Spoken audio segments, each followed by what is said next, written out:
আমরা প্রত্যেকে দক্ষ ও সুশৃঙ্খল হিসেবে নিজেদেরকে গড়ে তুলব।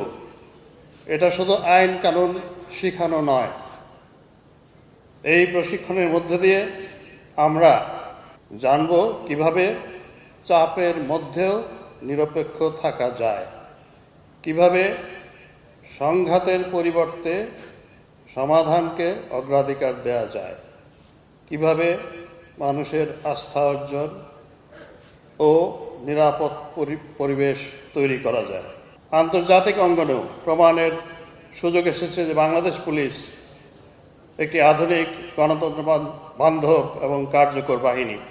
আমি প্রত্যেককে আহ্বান জানাই, প্রশিক্ষণে শেখা প্রতিটি কৌশল ও লব্ধ জ্ঞান মাঠে কাজে লাগাতে হবে।